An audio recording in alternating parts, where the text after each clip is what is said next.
Let's try that. Okay, so the E is Does that one. sound good? No, that's an E flat. This is an E.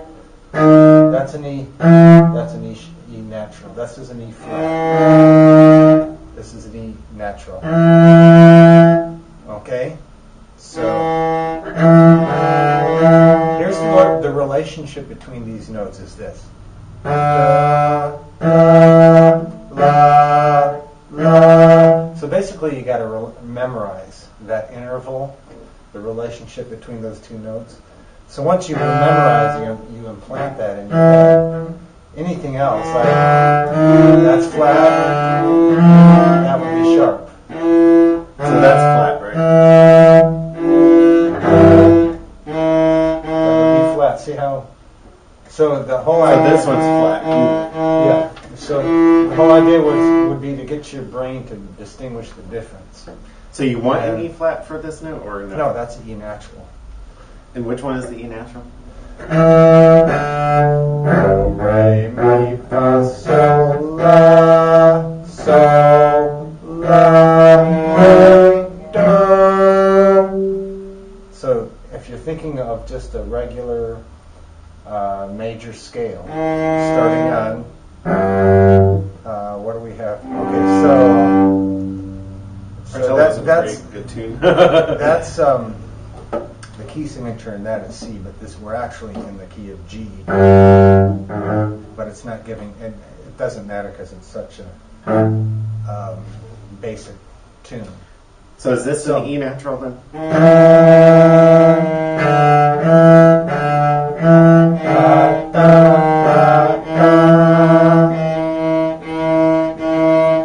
Match my note. Yeah, that one's a little more compatible with this note. Yeah. So that's called tuning your note. So you can, and so almost immediately. part of the art of playing these stringed instruments is that you're not going to hit it every time, but it's the matter of tuning it. See, if your finger accidentally lands on the wrong note, you have to make minor adjustments all the time. On your notes in order to get them in tune. So you have to be able to distinguish the intervals. That's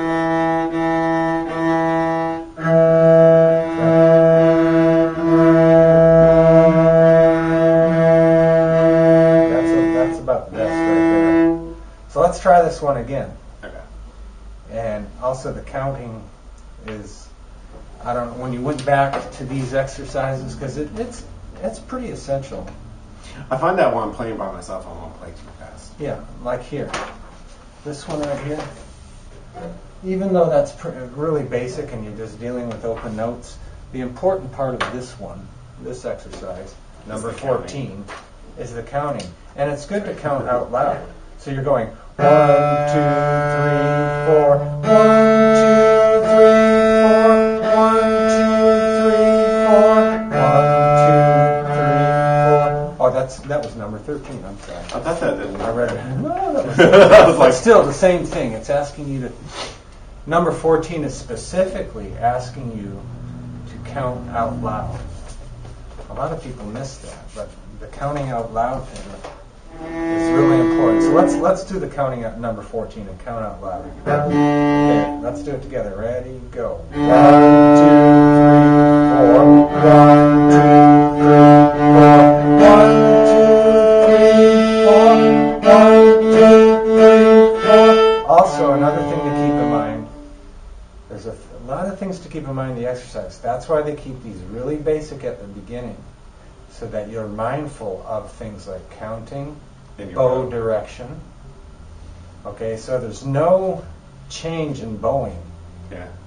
You have down bow, up, down, up, down, up bow, down, up, down, bow, down, up, bow, down, up, and it just goes. And bow direction is important. So let's try that with the right counting and the right bow directions. 1, 2, ready, go. 1, 2, 3, 4. 1, 2, 3, 4. 1, 2, 3, 4. 1, 2, 3, 4.